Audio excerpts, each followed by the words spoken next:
नमस्कार शुभ सकाळ मु सत्य आपनको स्वागत करुच्ची प्रतिदिन खबर को चलतु जाणीनवा आज किसी गुरुत्वपूर्ण खबर विषय देश विदेश ठू आरंभ कर ओडिशार समस्त गुरुत्वपूर्ण खबर जानीपारे तेब अनुरोध भिडियोटी को शेष पर्यंत देखु।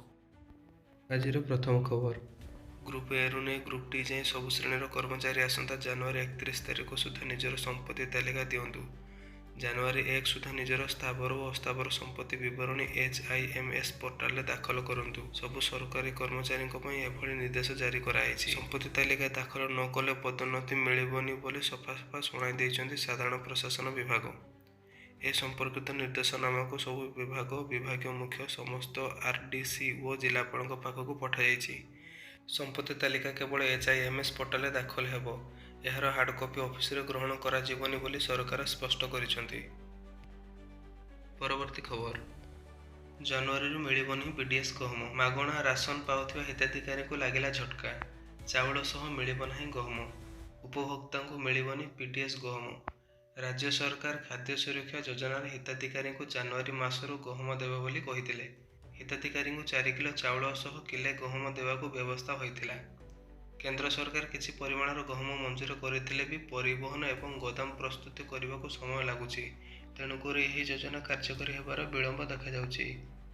परवर्ती खबर एथर नवा वर्ष पालन करेंगे विरोधी दलर नेता तथा बीजेडी सुप्रीमो नवीन पट्टनायक। पूर्वतन प्रधानमंत्री स्वर्गत मनमोहन सिंह वियोग में चली राष्ट्रीय शोक और अदिनिया वर्षार क्षतिग्रस्त चाषी दुखरे समवेदना जनाई विरोधी दलर नेता नवीन पट्टनायक बुधवार नवा वर्ष कार्यक्रम सामिल हेबे नहीं। परवर्ती खबर नुआ वर्ष उपहार देले प्रधानमंत्री नरेंद्र मोदी। गरीबों को उपहार देइछन्ति प्रधानमंत्री। निर्वाचन पूर्व जो घोषणा करथिले ताहा पूरण हेबाकु जाउछि। देश रे आउ 3 कोटी लोकों को आवास योजना रे शामिल हेबा पई प्रतिश्रुति देइथिले। 3 कोटी आवास घर मध्यरु 2 कोटी ग्रामांचल पई एवं 1 कोटी सहरांचल पई योजना करा जायछि। एनै प्रधानमंत्री समस्त राज्य को चिठी लिखिछन्ति। आगामी जनवरी मासरु हिताधिकारी को चिन्हट करिया पई सर्वे आरंभ हेबो जहाँ आसंता 3 मास मध्य शेष कर अर्थात 2025 मार्च सुधा शेष हो बोली जनापड़ी। पूर्व अनेक अयोग्य हिताधिकारी यह योजनार लाभ उठाइबा नहीं अभियोग होइथिबा बेले वर्तमान यह सर्वे जारी करा जाय चिन्हट करा जिवो बोली जनापड़ी। 3 कोटी घर निर्माण कार्य मार्च 31 2029 भितर समाप्त करबार लक्ष्य रखा जायछि। परवर्ती खबर आज भारतीय बजार में 22 कैरेट सोना 10 ग्राम रेट 71,100 टंका थिबा बेले 24 कैरेटर रेट 77,560 टंका रही। राजधानी भुवनेश्वर में 22 कैरेट सोना 10 ग्राम रेट 71,100 टंका थिबा बेले 24 कैरेट रेट 77,560 टंका रही और 18 कैरेट रेट 58,180 टंका रही। 22 और 24 कैरेट रे 400 और 440 टंका ह्रास पाइथिबा बेले 18 कैरेट रे 320 टंका कम होइछि। परवर्ती खबर जातीय खाद्य सुरक्षा अधिनियम अनुसार भारत सरकार देश में कोटी कोटी लोकों को मागणा और सस्ता राशन सुविधा प्रदान करछन्ति। एही योजनार लाभ पाइबा पई रेशन कार्ड बाध्यतामूलक अटे किंतु जनवरी 1 2025 रु रेशन कार्ड रे किसी गुरुत्वपूर्ण परिवर्तन हेबाकु जाउछि। एही परिवर्तन सही हिताधिकारी उपर सीधासलख प्रभाव पकाइबो जो माने एपर्यंत EKYC प्रक्रिया समाप्त करि नाहंती। परवर्ती खबर प्रधानमंत्री उच्च शिक्षा अभियान PM मूषा अधीन ओडिशा को 600 कोटी अधिक टंका अनुदान मिलिबो बोली जनापड़ी। एने केंद्र शिक्षा मंत्रालय तरफ मिलता सूचना अनुसार इतिमध्य राज्यर 4टी प्रमुख विश्वविद्यालय को 400 कोटी टंकार अनुदान मंजूर हो सारी। सही 4टी विश्वविद्यालय हूँ रेभेन्सा विश्वविद्यालय, ब्रह्मपुर विश्वविद्यालय, मयूरभंज महाराजा श्री रामचंद्र भंजदेव विश्वविद्यालय और संबलपुर विश्वविद्यालय। परवर्ती खबर 2025 जनवरी 1 तारिख अनेक नियमर परिवर्तन होगाकू जाउछि। खासकर UPI रे परिवर्तन होगाकू जाउथिबारु चिंतार व्यवहारकारी।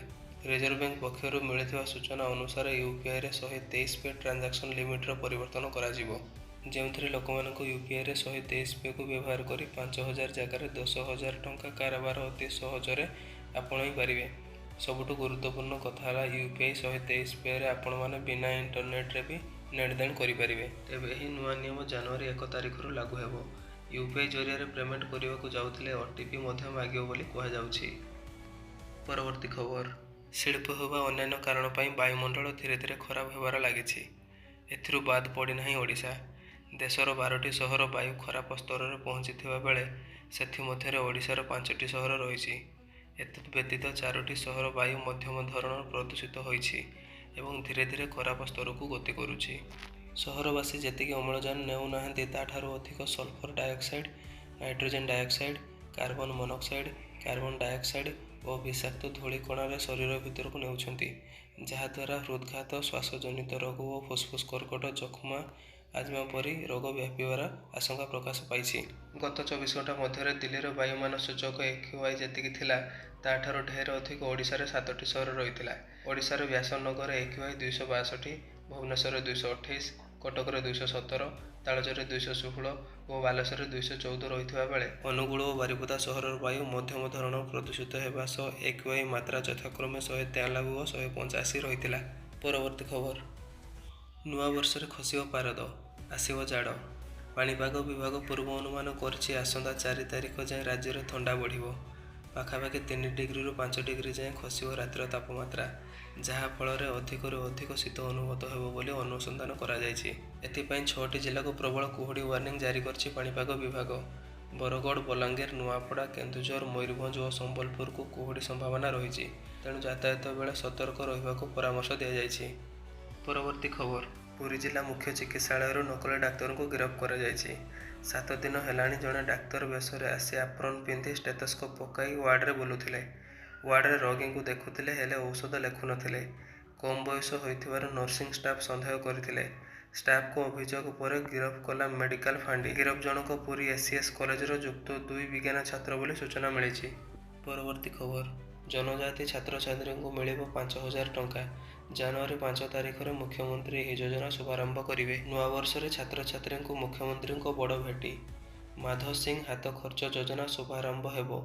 ରାଜ୍ୟ ସରକାର ମୋଟ 165 କୋଟି ଟଙ୍କା ଖର୍ଚ୍ଚ କରିବେ।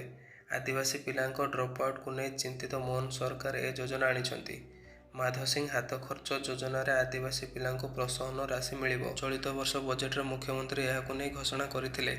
ଏହି ଯୋଜନା ଅଧୀନରେ ନବମ ଓ ଏକାଦଶ ଶ୍ରେଣୀର ନାମ ଲେଖିଥିବା ଜନଜାତି ଛାତ୍ରଛାତ୍ରୀଙ୍କୁ ବାର୍ଷିକ 5,000 ଟଙ୍କା ମିଳିବ।